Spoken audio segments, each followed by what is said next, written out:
Ruma,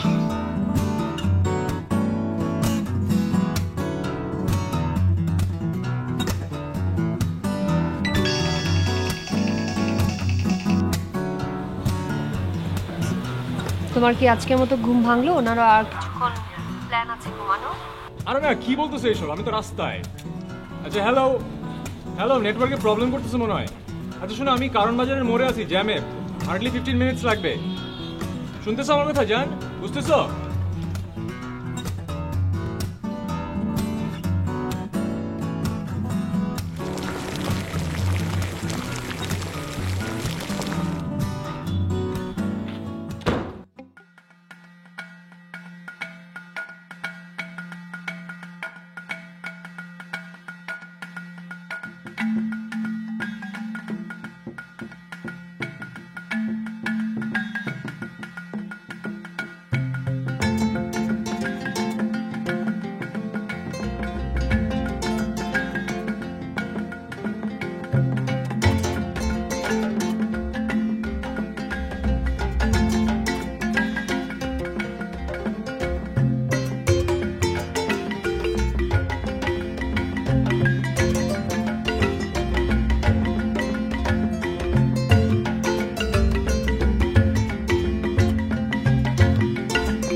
sorry, I am extremely sorry. Sorry? হ্যাঁ, তুমি এই ওয়ার্ডটা না এতটা মিসইউজ করেছো, এটা আমার কাছে এখন ভ্যালুলেস হয়ে গেছে। আচ্ছা বাবা, আমি হাত জোর করে ক্ষমা চাচ্ছি। দেখো কত সুইট লাগতেছে, এখন ক্ষমা করে দাও। এখন যদি আমি তোমাকে না বলি তাহলে তুমি কি করবে জানো? তুমি 100টা আরো অ্যাক্টিভিটিস করে আমাকে আরো ইরিটেট করবে। যাও, ক্ষমা করে দিলাম। থ্যাঙ্কস। আর বললো না, বাসা থেকে বেরোয়েছি 9টার সময়, রাস্তাঘাট খালি ছিল, সব নর্মালি ছিল। যেই কারণ বাজার পৌঁছাইলাম, মাথা নষ্ট, পাক্কা 30 মিনিটস। প্লিজ মাইমুন, এখন একটু থামো। তুমি কখন বাসা থেকে বের হয়েছো আমি খুব ভালো করে জানি, আর কখন কোথায় কতক্ষণ তুমি সিগন্যালে দাঁড়িয়েছিলে সেটাও আমার ভালো করে জানা আছে। তোমার এসব মিথ্যাগুলো না আমার সহ্য করা একদম ধৈর্যের বাইরে চলে গেছে। এটা তুমি কি বলো জান? আমি তোমাকে মিথ্যা বলি? হ্যাঁ, তুমি মিথ্যা বলো, এখন যেমন বলছো। তোমাকে আজকে আমি এখানে ডেকেছি একটা কথা বলার জন্য। ওকে, বলো। এভাবে আর হবে না। এভাবে কি হবে না? আমাদের relation. What do you mean? আমি মিন করছি তোমার সাথে আমার যে রিলেশন, এটা কোনো ফিউচার আমি দেখতে পাচ্ছি না। আর শোনো, আমার পক্ষে তোমার সাথে ফিউচার কাটানো সম্ভব না, ওকে? আর আমাদের রিলেশনের কোনো পজিটিভ আউটকাম আমি দেখতে পাচ্ছি না। আরে তুমি কি বলতেছো এসব? আসলে শুনো, তোমার মেজাজটা জাস্ট খারাপ, আমি দেরি করে আসছি, এই জন্য আবল তাবল বলতেছো, আমি বুঝতে পারতেছি। না, আমি মোটেও রেগে নেই। আমি খুব ঠান্ডা মাথায় তোমাকে এই কথাগুলো বলছি, ওকে? রুমা, আমাদের রিলেশনশিপের 2 বছর হয়ে গেল, আর এই 2 বছর আমরা অনেক এনজয় করছি। এখন আমরা রিলেশনশিপের যেই জায়গাটায় আছি সেখানে আমরা সিরিয়াস কথা চিন্তা করছি। আমি তোমাকে বিয়ে করার চিন্তা করছি, আমার বাবা মার সাথে তোমার পরিচয় করিয়ে দেব। এই অবস্থায় তুমি এরকম করে কথা বলো না। Please cool down and relax. আমি যথেষ্ট কুল আছি অ্যান্ড রিল্যাক্সও। দেখো, আমার মনে হয় আমি তোমার সাথে হ্যাপি হব না, অ্যান্ড তুমিও আমার সাথে হ্যাপি হবে না। না, আমি হ্যাপি হব তো। Don't behave like an emotional child, please. দেখো, তুমি চিন্তা করো না যে আমার কোনো অন্য ইন্টেনশন আছে, ওকে? আচ্ছা, আমার কথাগুলো একটু ঠান্ডা মাথায় তুমি চিন্তা করো, প্লিজ। তোমার ক্যারেক্টার আর আমার ক্যারেক্টার তুমি একবার ভালো করে চিন্তা করো, কোনো দিক দিয়ে কিন্তু মিল নেই। আর তোমার এমন অনেক অ্যাক্টিভিটিস আছে আমার একদম পছন্দ না, সিরিয়াসলি। কি বদলাতে হবে বলো? বিশ্বাস করো, আমি বদলে যাব, আজকেই বদলে যাব। বলো কি বদলাতে হবে? তুলির উপর বদলে যাব। 2 বছরেও যখন বদলাওনি আর কি বদলাবে তুমি বলো আমাকে। প্লিজ আমার কথাগুলো একটু মনোযোগ দিয়ে চিন্তা করো। আর এখন 12:30 বাজে, আমার কাজ আছে। Okay, I have to go now. Okay okay not okay, কই যাও?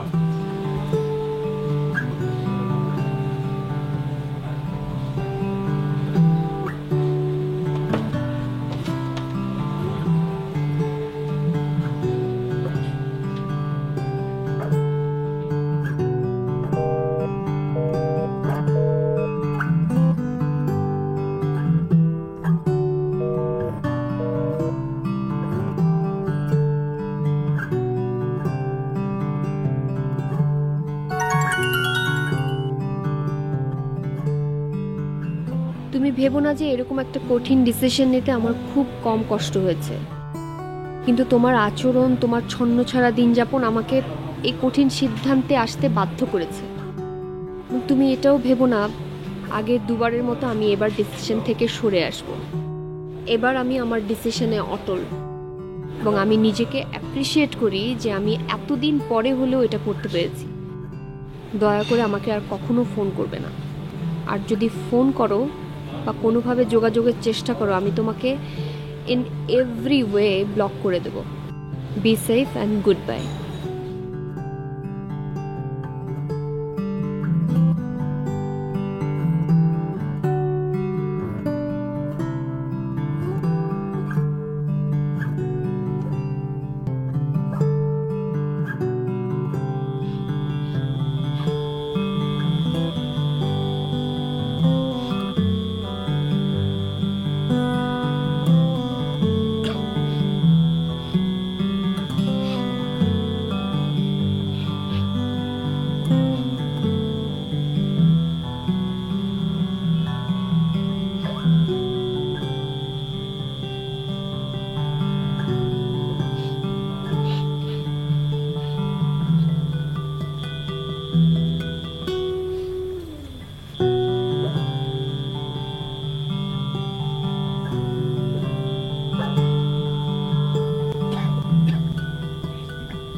এক্সকিউজ মি, আপনি কাঁদছেন? না, আমি কাঁদবো কেন? আপনি কাঁদছেন না? না, আমি কাঁদছি না। না, আমি এদিক দিয়ে যাচ্ছিলাম তো শুনলাম একটা ছেলে মানুষ বসে বসে কাঁদছে। আমি ভাবলাম জিজ্ঞেস করি কি অবস্থা, তাই কিউরিয়াস হয়ে আপনাকে জিজ্ঞাসা করলাম। Don't mind? হ্যাঁ, না, আমি কাঁদছিলাম না। আপনি হয়তো অন্য কাউকে দেখেছেন বা শুনেছেন। আপনি ভুল শুনেছেন। তাই বসি? বসলাম। হুম,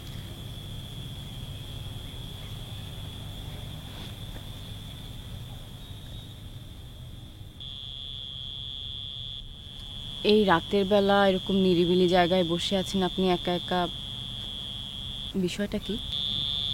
বিষয়টা আপনাকে বলতে হবে কেন? না না, আমাকে বলতে হবে এমন কোনো কথা নেই। আপ টু ইউ, না বলতে চাইলে ওকে। আমি একটা কথা আপনাকে বলতে চাই। রাত হয়েছে তো, জায়গাটা ঠিক সেফ না। ইদানিং এখানে ছিনতাই টিনতাই একটু বেড়ে গেছে। তাই নাকি? তা আগে বলবেন না?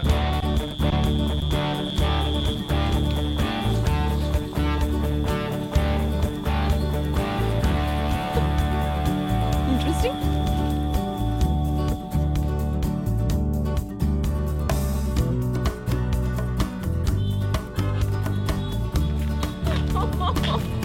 আসছেন কেন? সরি সরি, আপনি কিন্তু একটা ইন্টারেস্টিং সাবজেক্ট। মানে ওই ছিনতাইকারী কোনো বিষয় না। আপনার মুডটা খারাপ ছিল, আপনি কাঁদছিলেন, সেজন্য আপনার মাইন্ড ডাইভার্ট করার জন্য আমি একটু অন্য প্রসঙ্গে কথা বললাম, এই আর কি, আর কিছুই ছিল না ওটা। কাজটা আপনি ঠিক করেননি। আমার সাথে এরকম করাটা আপনি ঠিক হয়নি। আমার সাথেই কেন এরকম হবে? সবার কেন আমার সাথে মজা নিতে হবে? আমিও তো মানুষ। এক্সকিউজ মি, কি ব্যাপার, আপনি এরকম ইমোশনাল হয়ে যাচ্ছেন কেন? লোকজন কিন্তু উল্টাপাল্টা ভাববে, প্লিজ মানে সিন ক্রিয়েট করবেন না।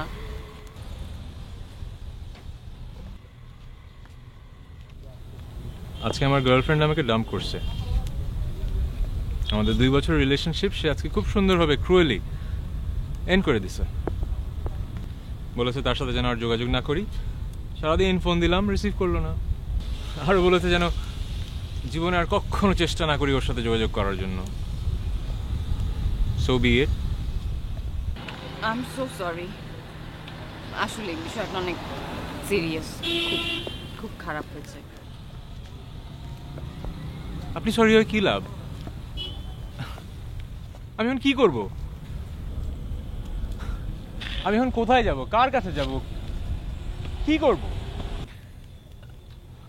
আপনি আবার হাসছেন কেন? একটা কথা বলি, রাখবেন? বলেন। এত চিন্তা ভাবনা না করে আপনি আপনার বাসায় গিয়ে একটা ফ্রেশ ঘুম দেন। সকালবেলা উঠে নতুন করে ভাববেন লাইফটাকে কিভাবে রিস্টার্ট করা যায়। ওকে, এখন যান, বাসায় যান।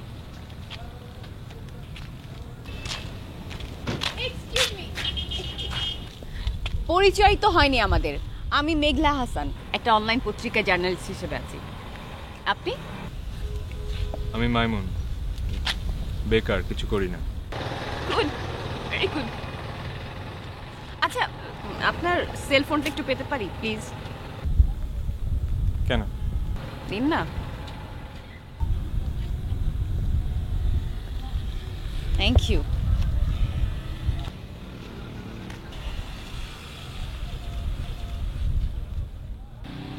মেঘলা নামে সেভ করেছি, কোনো প্রয়োজন হলে কল করবেন, আদারওয়াইজ ডিলিট করে দেবেন। ওকে? আমার তো যাওয়ার পথ ওইটা। আপনি কোন দিক যাবেন? আমি এদিকে যাব। ওকে, আপনার বাসা ওইদিকে? চিনে যেতে পারবেন তো? পারবো। ওকে, তাহলে good night, take care, bye by.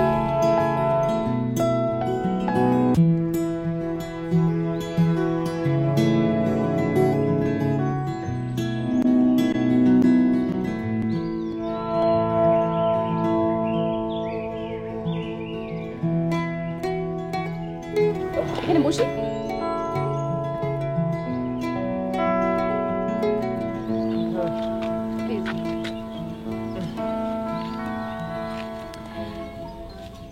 বলুন, কি উপকারে আসতে পারি আমি আপনার? আচ্ছা বলেন তো, আমি মানুষ হিসেবে কেমন? না মানে আমি যেটা জানতে চাচ্ছি সেটা হচ্ছে, আমার মধ্যে কোনো কমতি আছে?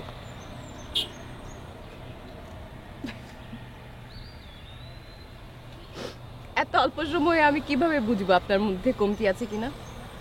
আপনার সাথে মাত্র কালকে আমার পরিচয় হলো, এত তাড়াতাড়ি তো বলা যাবে না। তারপরও আপনার সম্পর্কে আমার কিছু অবজারভেশনস আছে, সেটা বলতে পারি। ওই যতটুকু অবজারভেশন অ্যানালিসিস হয়েছে তাই বলেন। Okay fine. আপনি আপনি বেশ বেশ ইমোশনাল টাইপের একজন মানুষ। আপনি এলাকা এলাকা কাঁপিয়ে কাঁদতে পারেন খুব জোরে জোরে, এটা আপনার একটা স্পেশাল গুণ। সাধারণত ছেলেদের মধ্যে এই গুণটা থাকে না। You are special. আপনি কি সিরিয়াসলি বলছেন না আমার সাথে মজা করছেন? আমি সিরিয়াসলি মজা করছি। মজা হচ্ছে না। ওকে, আপাতত একটা কথা বলতে পারি,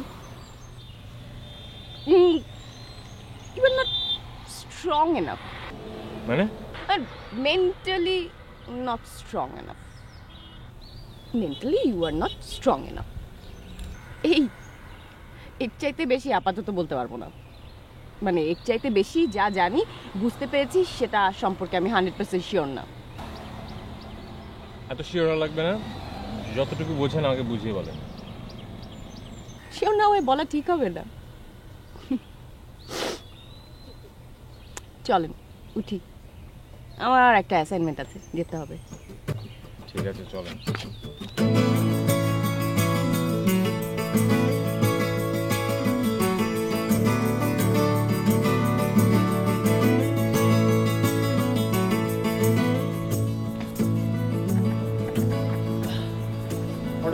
না দিয়ে ঢাকা চলে আসলে যে বাবা? কেন? কল না দিয়ে আসাতে কি তোমার নিষেধাজ্ঞা আছে? আরে না, আমি তো বাসায় নাও থাকতে পারতাম, এই জন্য বললাম। অনুমানে এসেছি, কারণ এই সময়ে বাসার বাইরে তোমার তো তেমন কোনো কাজ থাকার কথা না। ঠিক বুঝলাম না। মাথায় পর্যাপ্ত বুদ্ধিশুদ্ধি থাকলে এক কথাতেই বুঝে যেতে। বুধবারের জন্য ইশারাই যথেষ্ট। জানো তো এটা, নাকি এটাও জানো না? জি বাবা, জানি। তোমার এত বড় বাসা, আর তুমি মানুষ একজন। তোমার মতো বয়সে আমি পরের বাড়িতে ছোট্ট একটা ঘরে লজিং মাস্টার হিসেবে থাকতাম। আর দেখো তোমার বিলাসিতা। তোমার মায়ের জন্যে আমি কিছু করতে পারি না, তার অতিরিক্ত আদরে আজ তোমার এই দশা। আর আমার অনেক কষ্টের টাকা, অনেক কষ্টের উপার্জনের যাচ্ছে তাই ব্যবহার। যাকে আমি ব্যবসার কাজে গতকাল ঢাকা এসেছি, উঠেছি তোমার ছোট চাচার ওখানে। কেন? আমার এত বড় ফ্ল্যাট থাকতে তুমি চাচার বাসায় উঠলে কেন? কারণ এখানে আমার খুব অস্বস্তি হবে বলে। এখানে অস্বস্তির কি আছে? আমার যে কেন অস্বস্তি হবে সেটা যে তুমি বোঝো না, এটাও আমার কাছে একটা অস্বস্তির বিষয়।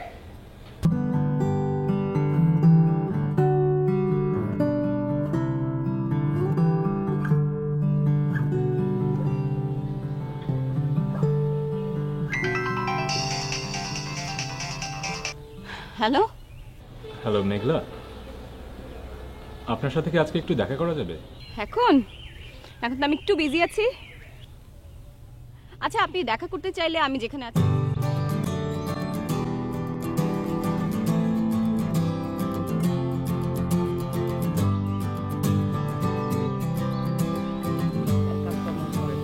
আপনার ওয়াইফ? মেঘলা, আমার ওয়াইফ সংসারী। হ্যাঁ,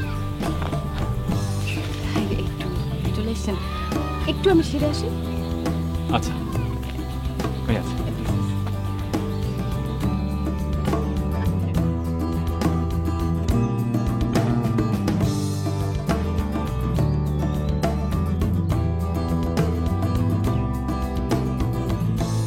সরি সরি সরি, অনেক সময় নিয়ে নিলাম, আমি একটু সময়ের কথা বলেছিলাম, সরি।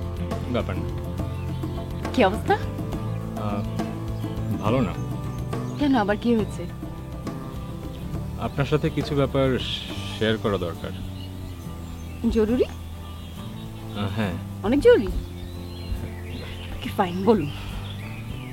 মেঘলা, হুম, আমার ওকে, আপনি যখন এত ইম্পর্টেন্ট কথাই বলবেন, তো আমরা কোথাও গিয়ে কোনো রেস্টুরেন্টে বসে খেতে খেতে বলি, আমি হাংরি। ওকে, শিওর।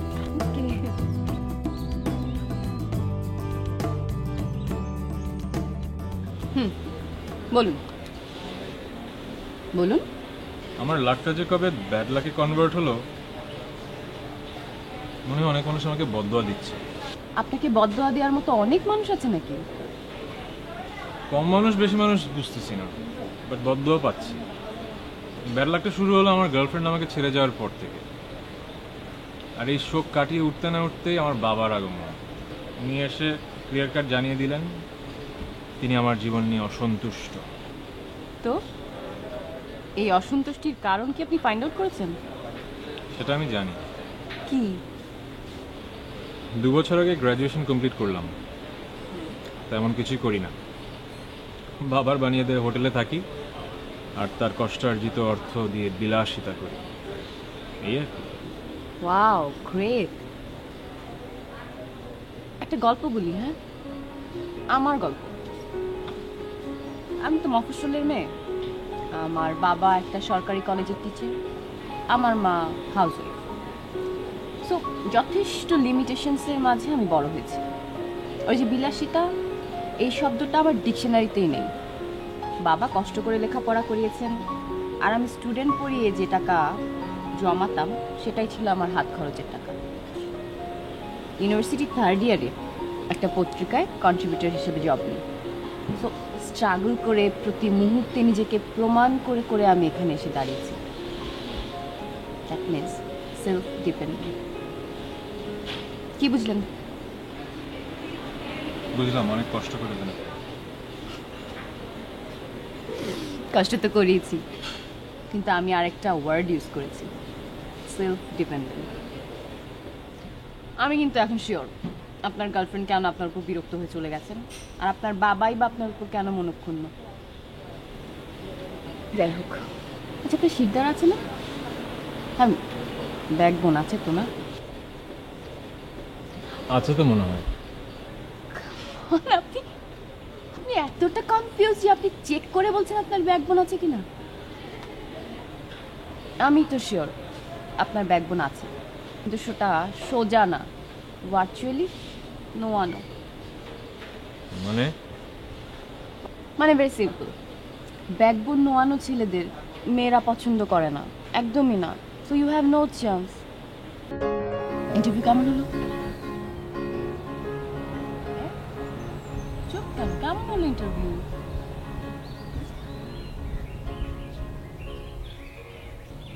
ভালো। ব্যাপার না, এটা কোনো কাহিনী না। লাইফের প্রথম জব ইন্টারভিউ, এটা ভালো হতেই হবে এমন কোনো কথা নেই না। আরে ডোন্ট ওয়ারি, তোমার লাইফের প্রথম ইন্টারভিউ তুমি ফেস করেছো, এটাই বড় কথা। প্রিপেয়ার ইউরসেলফ, যেন নেক্সট টাইম ভালো হয়। ইন্টারভিউ বোর্ড আমাকে জিজ্ঞেস করলো কবে জয়েন করতে পারবো। রিয়েলি? সত্যি? হ্যাঁ সত্যি। I can't believe it! সত্যি তাই বলেছে? Wow, it's a great news for you and me. বিশ্বাস করতে পারছি না। I'm really happy for you and me. কি বস? কি প্রবলেম? মানে কি বললাম আমি এতক্ষণ? হ্যাঁ, কি কি বলো বলো, রিপিট করো শুনি। কি বললাম আমি? তুমি বলছো। কি বলছি? কি বলো? আসলে শুনি নেই। কোথায় যে হারাও মাঝে মাঝে তুমি। যাই হোক, আচ্ছা, তুমি আমার বাসায় যাওনি কখনো? চলো আজকে চলো, আমার চাকরি পাওয়াটা আজকে একসাথে সেলিব্রেট করি। আমি তোমাকে একটা স্পেশাল রেসিপি রেঁধে খাওয়াবো।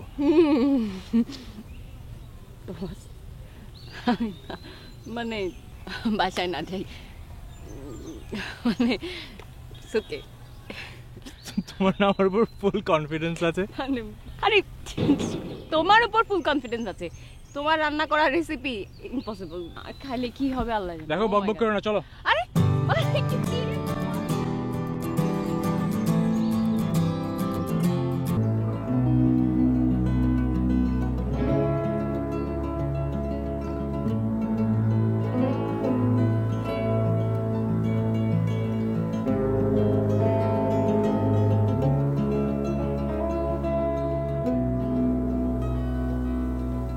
এই 9:45 বাজে। আই হ্যাভ টু গো নাও। সকালে অফিস আছে। একটা কথা বলি, আমার লাইফে এত ভালো জব আমি কোনোদিন খাইনি। ট্রুলি। আরেকটা কথা বলি, এত সুন্দর একটা টাইম স্পেন্ড করলাম তোমার সাথে, আমি সারা জীবন ভুলবো না। থ্যাঙ্কস।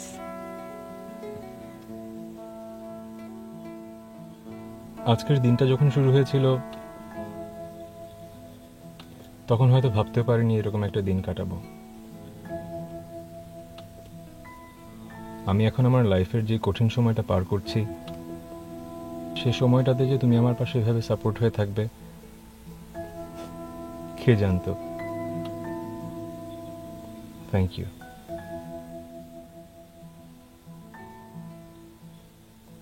আর এই সুন্দর স্মৃতিটুকু ধরে রাখার জন্য তোমার জন্য একটা ছোট্ট গিফট আছে।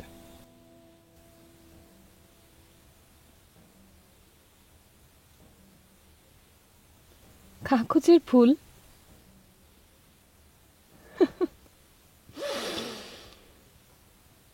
কাগজের ফুলে এত সুন্দর গন্ধ আমি জীবনেও কোনোদিন পাইনি। অবিশ্বাস্য। কাগজের ফুল কেন? আমি চাই না আমাদের এই সুন্দর স্মৃতিটুকু কখনো নষ্ট হয়ে যাক, তাই কাগজের ফুল।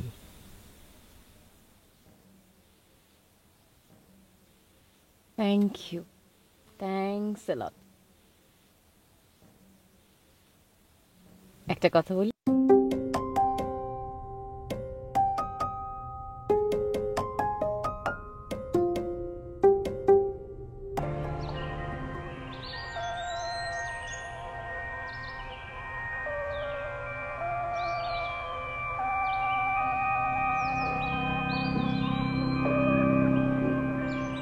Wow, nice weather. Yep, very nice. মেঘলা, তোমাকে একটা আমার ইনার ফিলিংসের কিছু কথা বলতে যাচ্ছিলাম। বলো। না, এক মিনিট, তোমার কথা তো আমি সবসময় শুনি, আগে আমার একটা সিরিয়াস কথা আছে, সেটা শুনো। একটা বিশাল বিষয় ঘটতে যাচ্ছে, ইনফ্যাক্ট ঘটে গেছে। কি বিষয়? কি ঘটতে যাচ্ছে?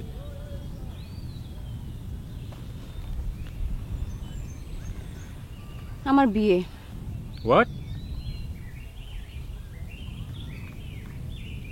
ছেলে সৌদি থাকে, বিশাল টাকা পয়সার মালিক, ঢাকায় দুইটা বিল্ডিং আছে, হিউজ প্রপার্টি। বিয়ের পর আমাকে নিয়ে যাবে ওখানে, আর আসবো না।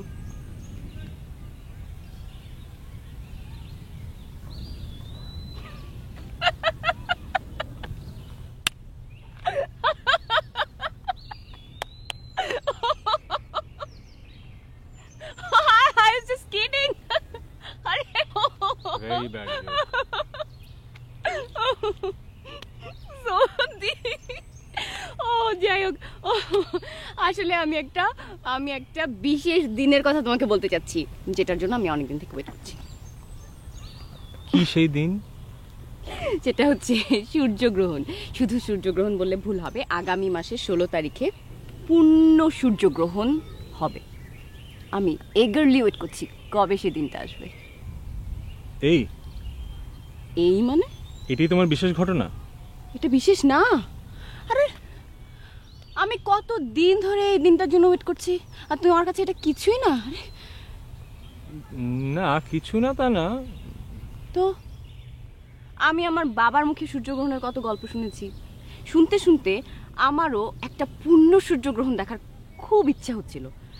আই এম সো লাকি, জানো, মানে একজন মানুষের জীবনে এই ধরনের একটা পূর্ণ সূর্যগ্রহণ একবারই দেখার সুযোগ ঘটতে পারে। ওকে। এবং আমরা সেই লাকি মানুষদের মাঝে পড়ছি। তুমি বুঝতে পারছো বিষয়টা কি? I guess so.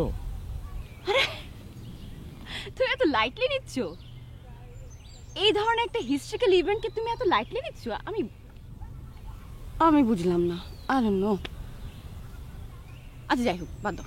বলো, তোমার ইনার ফিলিংস এর কথা বলো শুনি। না থাক, এখন বলবো না।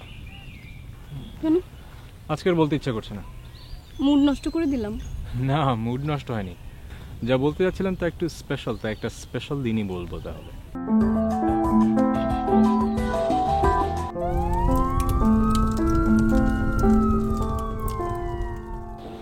হ্যালো।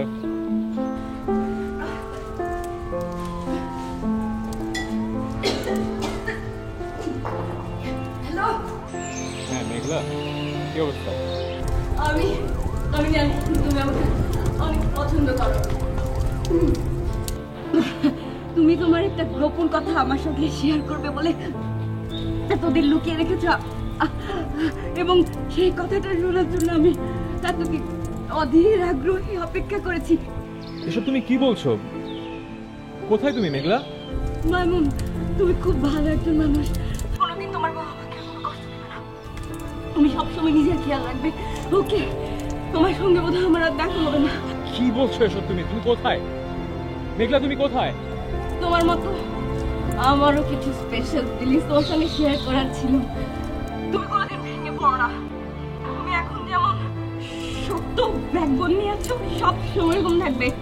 মেঘলা প্লিজ, প্লিজ বলো তুমি কোথায়? আমি এখনই আসছি, প্লিজ। মাইমুন, তুমি ওকে মাফ করে দিও। মেঘলা প্লিজ আমাকে বলো তুমি কোথায় আছো। আমি যে তোমাকে কতটা ভালোবাসি সেটা বোধহয় আর তোমাকে বলার সুযোগ পাবো না আমি। I love you. I love you a lot.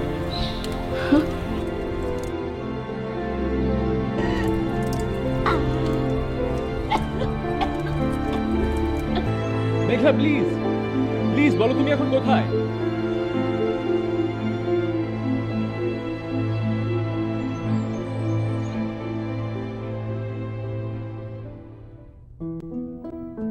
মেঘলা আপা তার জীবন দিয়ে যে দৃষ্টান্ত স্থাপন করে গেলেন তা কোনোদিনও ভুলবার নয়।